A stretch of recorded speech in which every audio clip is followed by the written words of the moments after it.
நல்லது பண்றதுக்கு அரசியலுக்கு வாங்கடா, கொள்ளை அடிக்கிறது கொலை பண்றதுக்கு கூட அரசியலுக்கு. ஹலோ நண்பன் பைஸ், எப்படி இருக்கிறீங்க? உங்கள் எல்லாருமே தெரியும், நான் வந்து அரபு நாட்டில் இருந்து தான் இந்த வீடியோஸ்லாம் போட்டுட்ருக்கேன்னு. உங்களுக்கு இப்போ அரபு நாட்டோட சுச்சுவேஷன்ஸ் எல்லாமே தெரியும். ஏன்னா ஈரான் இஸ்ரேல் வார்னால பல பேர் இங்கே வந்து வேலை இழந்திருக்காங்க, வேலையை விட்டு ஊருக்கு போயிருக்காங்க. ஸோ வேலை இல்லாமல் இங்கேயே நிறைய பேர் இருக்கிறாங்க. ஸோ அப்படி ஒரு சூழலில் தான் நானும் இருக்கிறேன். கடந்த 2 மாதமாச்சு எனக்கு வேலை போய் ஸ்டார்ட் பண்ண வேண்டியது ப்ராஜெக்ட் இந்த சண்டேனால ஸ்டார்ட் பண்ணாமல் போனால எனக்கு வேலை போயிடுச்சு. ஸோ நான் இங்கே சர்வை பண்ணுறதுக்கு எனக்கு உங்களுடைய சப்போர்ட் தேவை. ஸோ முடிஞ்சுனா உங்களால் இந்த QR கோட் யூஸ் பண்ணி உங்களால் முடிஞ்ச சப்போர்ட்டை நீங்கள் எனக்கு செய்யுங்க.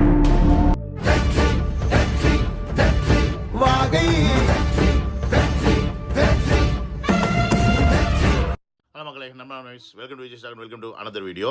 ரீசெண்டாக நம்ம தமிழக வெற்றி கழகத்துடைய கேண்டிடேட் ஒருத்தர் சினோரா P. அசோக்னு நினைக்கிறேன். அவர் பிரச்சாரத்தில் போது ஒரு பொண்ணு வந்து அவருக்கு சப்போர்ட் பண்ணி பேசியிருக்கு. அவர் சப்போர்ட் பண்ணி பேசும்போது ஒரு கட்டத்துக்கு மேலே அந்த பொண்ணு வந்து சரி ரொம்ப பேச வேண்டாம்னு நினச்சி அவர் என்ன பண்ணியிருக்காரு, வாயை பொத்திட்டு தோளில் தட்டி அனுப்பியிருக்காரு, போதுமா போதுமா அப்படின்னு. இந்த ஒரு சம்பவத்தை இந்த நாய் டம்ளர் குரூப்ஸு எப்படி அசிங்கப்படுத்தியிருக்காங்கன்னு பார்த்தீங்கன்னா சொல்கிறதுக்கு வார்த்தை இல்லை. அந்த அளவுக்கு முதல்ல அதை பார்த்துட்டு வந்துடுறேன். பண்ணுவோம், ஏன்னா இது எங்கள் ஏரியா.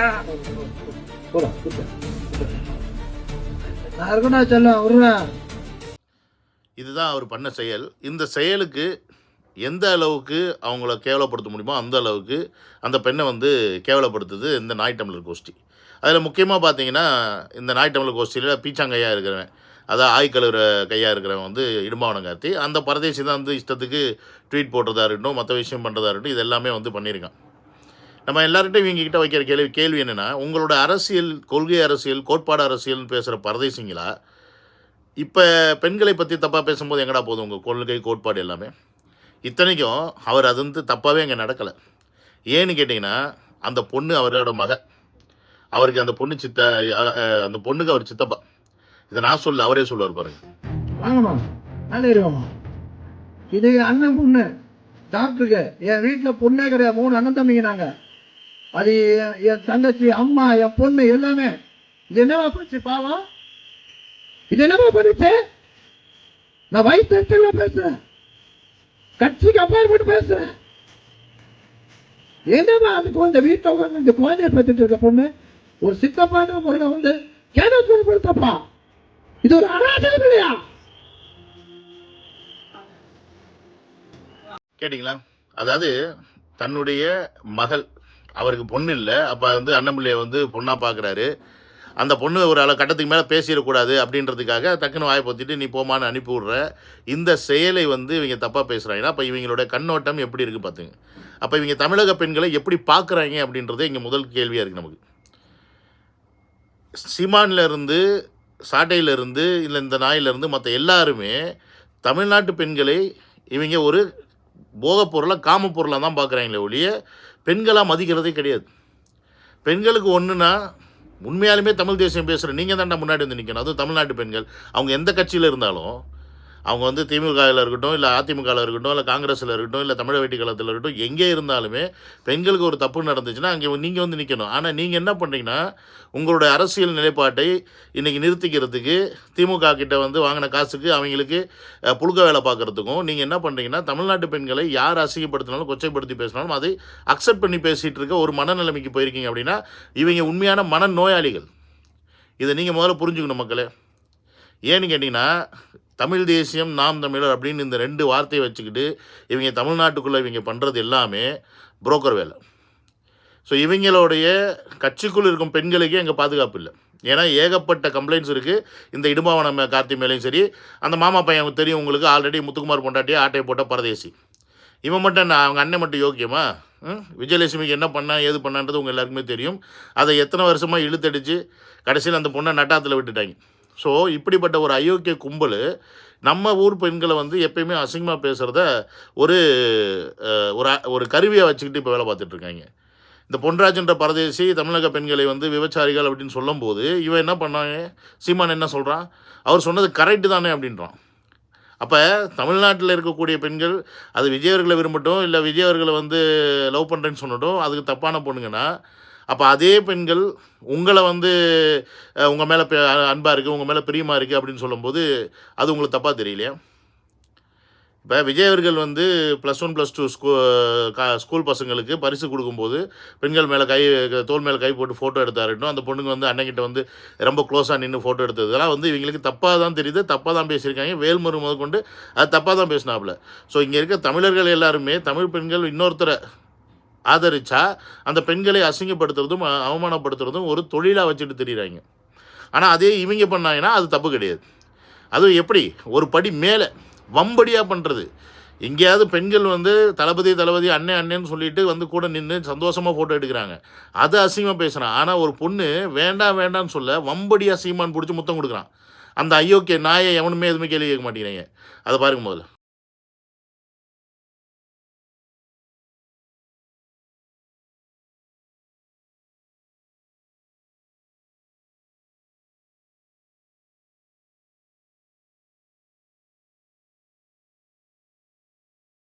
பார்த்தீங்களா, பிரச்சார வேனில் மயிரா நின்றுக்கிட்டு கீழே இருந்து அந்த பொண்ணு அவ்வளோ கஷ்டப்பட்டு மேலே தூக்கி அந்த பொண்ணு வேண்டான்னு சொல்லும்போது நீ முத்தம் கொடுக்குறேன்னா அப்போ நீ யார் நீ?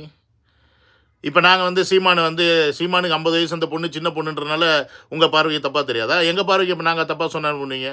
ஆனால் நாங்கள் சொல்ல மாட்டேன்டா, ஏன்னா அந்த பொண்ணு எங்கள் பொண்ணு தான், அதுவும் தமிழ்நாட்டு பொண்ணு தான். அதுக்கு வந்து ஒருவேளை உங்கள் கட்சி பிடிச்சிருக்கு, உங்கள் கட்சியை வந்து அது பின்னாடி ஃபாலோ பண்ணி வருதுன்றதுக்காக நாங்கள் பெண்களை தப்பாக பேசுகிற ஆள் கிடையாது. உங்கள் கட்சியில் இருக்க எந்த பெண்களையும் நாங்கள் தப்பாக பேச மாட்டோம். நீங்களே தான் என்ன பண்ணுறீங்க, உங்களுடைய ஃபேக் ஐடியை க்ரியேட் பண்ணி உங்கள் பொண்ணுங்களை நீங்கள் தாண்டா திட்டுறீங்க. எச்சக்கலை புறம்போக்குங்களா? அது உங்கள் பொண்ணுங்களுக்கும் தெரியும், உங்களை ஃபாலோ பண்ணுற பொண்ணுங்களுக்கும் தெரியும். ஆனால் அந்த பொண்ணுங்கள்லாம் வாயை மூடிட்டு எனக்கு என்னன்னு இருப்பாங்க. நீங்கள் நல்லா நோட் பண்ணி பாருங்கள் மக்களே. தமிழக வெற்றி கழகத்தில் இருக்கிற பெண்களை மட்டும்தான் அசிங்கப்படுத்தி இந்த பெண்கள் வந்து இந்த 2 கட்சியுமே வந்து பேசுகிறாங்க. சரி, இவங்க ஆம்பளைங்க பேசுகிறாங்க, பெண்களை அசிங்கப்படுத்தினா அட்லீஸ்ட் இவங்க வந்து கொஞ்சம் குழஞ்சு போயிடுவாங்க, அதுக்கப்புறமா வந்து பெண்கள் வந்து அவங்கள ஃபாலோ பண்ணி போக மாட்டாங்க அப்படின்ற ஒரு எண்ணத்துலேயே இவங்க பேசுகிறான்னு வச்சா கூட அந்த கட்சியில் இருக்கக்கூடிய பெண்கள் எதுக்கு சைலண்டாக இருக்கணும்? உங்களை பொறுத்த வரைக்கும் பெண்கள்னால் எல்லாருமே ஒன்று தானே. ஆனால் அந்த பெண்கள் யாராவது எதுக்காவது வாய்ஸ் கொடுப்பாங்களான்னு பார்த்தீங்கன்னா வாய்ஸ் கொடுக்கவே மாட்டாங்க. ஏன்னா இவங்களுடைய ட்ரைனிங் எப்படி, அந்த கட்சியில் இருக்க பெண்கள் மட்டும்தான் அப்படியே பத்தினிகள். மற்ற கட்சியிலையும் சரி, மற்ற யாரை ஆதரிக்கிற பெண்களாக இருந்தாலும் சரி, அவங்களாம் வந்து பத்தினிகள் கிடையாது. அந்த மாதிரி ஒரு பிம்பத்தை கிரியேட் பண்ணக்கூடிய பேசக்கூடிய ஒரு எச்சக்கலை புறம்போக்குகளை நம்ம வந்து இவ்வளோ நாளாக கொண்டாடிட்டு இருந்திருக்கோம். பார்த்துங்க, இந்த மாதிரி நாயங்களை நம்ம திருப்பி நம்ம செலக்ட் பண்ணி உட்கார வச்சோம் அப்படின்னா இவங்க நம்ம வீட்டு பெண்களை பெண்களாக பார்க்க மாட்டாங்க, அவங்களுடைய போக பொருளாக தான் பார்ப்பாங்க. அவங்களுக்கு தேவையானப்போ என்ன வேணால் பண்ணிக்கலான்ற அந்த மனநிலைமை தான் இருப்பாங்க இந்த அயோக்கிய நாய்கள். இவங்களெல்லாம் நம்ம என்ன பண்ணணும்னா பிரச்சாரத்துக்கு வரும்போது செருப்பு கொண்டு அடித்து துரத்தணும். ஏன்டா எங்கள் வீட்டு பெண்களை தப்பாக பேசும்போது வாய மூடிட்டு இருந்தேடா புறம்போக்கு நாயே, இப்போ மட்டும் ஏன்டா இங்கே வந்து எங்ககிட்ட ஓட்டு கேட்குறடா பிச்சைக்கார புறம்போக்குங்களா அப்படின்னு சொல்லி செருப்பால் அடித்து துரத்தினோம்னா இந்த நாய்களுக்கெல்லாம் புத்தி வரும். இவங்கெல்லாம் வந்து பிரபாகரனை கொள்கை தலைவராக வச்சுக்கிட்டு வந்திருக்காங்க. இப்போ பிரபாகரன் இதுதான் வந்து சொல்லிக் கொடுத்தாரு அவங்களுக்கு. இல்லை நான் கேட்குறேன், ஏன்டா அவர் பேரை கெடுக்குறீங்க? நான் சிலங்கண்ட தம்பிகள்கிட்ட எனக்கு தெரியும், அவங்க என்ன சொல்லியிருக்காங்க, பிரபாகரன் எந்த அளவுக்கு அந்த இடத்துல அந்த இயக்கத்தை வந்து கட்டமைச்சு கொண்டு போனார், அங்கே பெண்களுக்கு எந்த அளவுக்கு பாதுகாப்பு இருந்துச்சு அப்படின்றதெல்லாம் எனக்கு பர்சனலாக நிறையா பசங்க சொல்லியிருக்காங்க. அப்படிப்பட்ட ஒரு தலைவரை நீ கொள்கை தலைவராக வச்சுக்கிட்டு இங்கே வந்து கொச்சைப்படுத்தி பேசும் ஒரு அயோக்கிய பயல் கூட்டத்தை நம்ம தமிழ்நாட்டில் இன்னமும் விட்டு வச்சுருக்கோம் அப்படின்னா நம்ம தான் உண்மையாலுமே அயோக்கியன்னு நான் ஃபீல் பண்ணுறேன். இந்த நாய்ங்களெல்லாம் ஊருக்குள்ளே விடக்கூடாது, எனக்கு தெரிஞ்சு ஊருக்குள்ளே விடக்கூடாது. அப்பேற்பட்ட 1ஆம் நம்பர் புறம்போக்கு. ஏன்னா ஊருக்குள்ளே விட்டால் எந்த வீட்டில் எந்த பொண்ணு இருக்குன்னு பார்த்துட்டு மார்க் பண்ணி வச்சுட்டு அதை வந்து எதாவது பிரெயின் வாஷ் பண்ணி கொண்டு போனாலும் கொண்டு போவாங்க. இது பண்ணுவாங்க. இவங்க உண்மையாலுமே தமிழ் தேசியம் பேசி நாம் தமிழன்ற கட்சியை தமிழர்களுக்காக ஆரம்பிச்சிருந்தாங்க அப்படின்னா இவங்களோட ஒரே எதிரியான திமுகவை இவங்க எதிர்க்கணும். ஆனால் இப்போ திமுகவை இங்கே எதிர்க்கிறாங்களான்னு பார்த்தீங்களா? எதிர்க்கலை. விஜயவர்கள் கட்சி ஆரம்பித்து வந்ததுலேருந்து விஜயவர்கள் எப்போ வந்து திராவிடத்தையும் இந்த தமிழ் தேசியத்தையும் 2 கண்களாக இந்த மக்கள் பார்க்குறதுனால நான் 2ஐயும் ஏற்றுக்கிறேன்னு சொன்னதுலேருந்து இந்த நாய்ங்களுக்கு எப்படி விஜய் அவர்களை அழிக்கிறதுன்னு தெரியல, முடிக்கிறதுன்னு தெரியல. ஏன்னா இவங்க இதை வச்சு தான் இந்த அரசியல் பண்ணிட்டு இருந்தாங்க. இந்த பக்கம் இருக்கக்கூடிய திமுக என்ன பண்ணுதுன்னா ஜாதி மதம் இதெல்லாத்தையும் வச்சு அரசியல் பண்ணும்.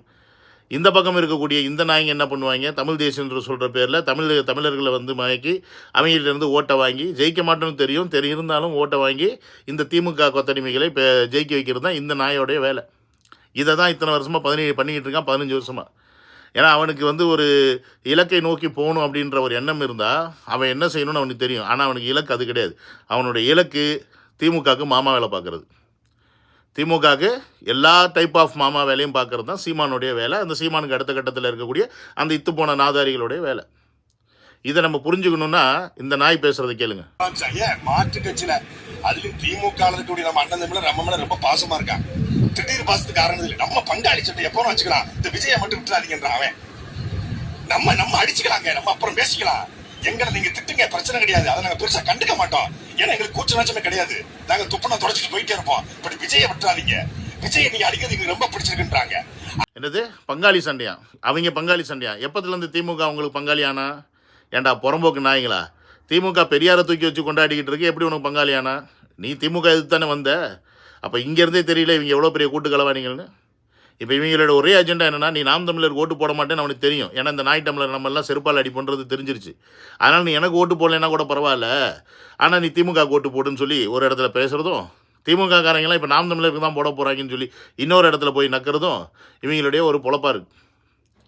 நீங்கள் நல்லா யோசிச்சுக்க மக்களே. நமக்கு இன்னும் முடிஞ்சு வச்சு நாளையோட பிரச்சாரம் நிற்கிது, முடியுது. இன்னும் 2 நாள் தான் இருக்குது. இன்னும் 23ஆம் தேதி ஓட்டு போட போகிறீங்க. நாய் டம்ளர் தம்பி தங்கைகளா, நீங்கள் அவங்க பின்னாடி போகிறீங்க அப்படின்னா அது உங்களோட இழப்பு தான். எங்களுக்கு ஒரு பர்சன்டேஜ் கூட இழப்பு கிடையாது. நாங்கள் உங்களை தமிழர்களை தான் பார்க்குறோம், தம்பி தங்கைகளை தான் பார்க்குறோம். எங்களுக்கு நீங்களும் நல்லா இருக்கணுன்ற அக்கறை இருக்குது. தளபதி அவர்கள் சிஎம்மானா என்னெல்லாம் செய்ய முடியும் அப்படின்றத அவர் தேர்தல் வாக்குறுதியாக கொடுத்துருக்காரு. அதே உங்கள் அண்ணன் சீமானும் கொடுத்துருக்கான். ஆனால் அதுக்கு சிஎம் ஆகணும். ஆனால் அந்த எண்ணம்லாம் சீமானுக்கு சுத்தமாக கிடையாது அப்படின்றத முதல்ல நீங்கள் புரிஞ்சுக்கணும். இங்கே இப்போ இல்லை, இன்னும் எத்தனை 50 வருஷம் ஆனாலும் சீமான் சிஎம் இல்லை. அவன் டெபாசிட் கூட வாங்க மாட்டான். நான் எழுதி தருவேன். ஏன்னா அவனுக்கு அந்த எண்ணமே கிடையாது. மக்களுக்கு நல்லது செய்யணுன்ற எண்ணம் கிடையாது. அவன் வாழணும், அவன் குடும்பம் வாழணும், அவன் சந்தோஷமாக இருக்கணும். நீங்கள் அவனுக்கு நிதி தர்றீங்க, என்னது அள்ளி கொடுக்குறீங்க. எங்கெங்கேயோ கஷ்டப்பட்டு காடு மேடு வாய்க்கா வரப்புன்னு வேலை பார்த்து மூட்டை தூக்கி பெயிண்ட் அடித்து என்ன மாதிரி வேலையெல்லாம் பார்த்து கஷ்டப்பட்டு சம்பாதிக்கிற காசை இந்த நாதாரிகிட்ட கொண்டாந்து கொடுக்குறீங்க. இந்த நாதாரி சொகுசாக 50 ஏக்கர் 100 ஏக்கர்னு ஊரப்பக்கட்ட இடத்த வாங்கி போட்டு சந்தோஷமாக ஜாலியாக இருக்கிறான். போகிற கார் என்ன, 25 கோடி பங்களா என்ன, இஷ்டத்துக்கு இருக்கிறான் அவன். ஆனால் நீங்கள் எங்கே இருக்கிறீங்க? நடு தெருவில் நிற்கிறீங்க. அவன் என்ன சொல்லி உங்களை மயக்கிறான்? உங்களை நான் காப்பாற்ற வந்திருக்கேன், இந்த அடிமைத்தனத்துலேருந்து உங்களை நான் விடுதலை பண்ண வந்திருக்கேன்றான். அடிமைத்தனத்துலேருந்து விடுதலை பண்ணணும்னா இன்னொரு ராஜாவாக இருக்கணும்டா. நீனே இங்கே கூஜாவாக இருந்தேன்னா எப்படா அடிமைத்தனத்துலேருந்து விடுதலை பண்ணுவேன் அப்படின்ற கேள்வியை நீங்கள் வைக்கணும். உண்மையாலுமே நீங்களாம் படித்த பிள்ளைகளாக இருந்தால் கண்டிப்பாக கேட்பீங்க, கொஞ்சமாவது புத்தி இருக்கும். ஏன்னா இந்த அயோக்கிய நாய்ங்க இப்போ தமிழக வெற்றி கழகத்துக்கு சப்போர்ட் பண்ணுற பெண்களை மட்டும் தப்பாக பேசுகிற நாய்ங்க கிடையாது. ஒரு காலகட்டத்தில் காளியம்மாவையும் தப்பாக பேசினவங்க தான். அந்த கட்சியில் தான் இருந்துச்சு காளியம்மா. காளியம்மா தன்னுடைய உரிமையை சீமானிட்ட கேட்க ஆரம்பித்ததுலேருந்து உடனே அந்த அம்மா ஒதுக்கி வச்சிட்டாங்க. இன்றைக்கி அந்த அம்மா அதிமுகவில் போய் சேர்ந்துருச்சு. ஆனால் காளியம்மாவையும் தப்பாக பேசினவங்க தான். அதே மாதிரி இன்றைக்கி நம்ம நாம் தமிழில் இருக்கக்கூடிய அத்தனை பெண்களும் நாளைக்கு நாம் தமிழர் செயல்பாடு பிடிக்காமல் நீங்கள் வேறு ஏதாவது கட்சியை நோக்கி வந்தீங்க அப்படின்னா அப்போ உங்கள் மேலே என்ன மாதிரியான குற்றச்சாட்டு சொல்லுவாங்க தெரியுமா? பாலியல் குற்றச்சாட்டு தான் சொல்லுவாங்க. நீங்கள் இந்த மாதிரி இருந்தீங்க, நீங்கள் அந்த மாதிரி இருந்தீங்க, நீங்கள் இவங்ககிட்ட எப்படி பேசுனீங்க, நீங்கள் அவன்கிட்ட எப்படி பேசுனீங்கன்னு சொல்லிவிட்டு இவங்களே ஃபேக்காக க்ரியேட் பண்ணி பரப்பி விட்டு உங்களை அசிங்கப்படுத்தக்கூடிய ஒரு அயோக்கிய பயலுக்கு தான் இந்த சீமான் சாட்டை அண்டு இடுமாவனம் கார்த்திக். ஸோ இதை நீங்கள் புரிஞ்சுக்கிட்டீங்க அப்படின்னா சந்தோஷம். இல்லை புரியலை, நாங்கள் இன்னமும் இவங்க கூட தான் இருப்போம் அப்படின்னா இவங்கள மாதிரி வக்கர புத்தி உடைய ஆட்களுக்கு நீங்கள் ஒரு நாள் உணவாய் மாறி விடுவீர்கள் அப்படின்றதுல மாற்று கருத்தே கிடையாது. அதை நான் இந்த இடத்துல ஸ்ட்ராங்காக சொல்லிக்கிறேன். உங்களுடைய வாழ்க்கை, உங்களுடைய கற்பு நீங்கள் காப்பாற்றிக்கிங்க அப்படின்னு சொல்லி இந்த வீடியோ முடிச்சுக்கிறேன். See you on another video. Love you all. Take care. Bye bye.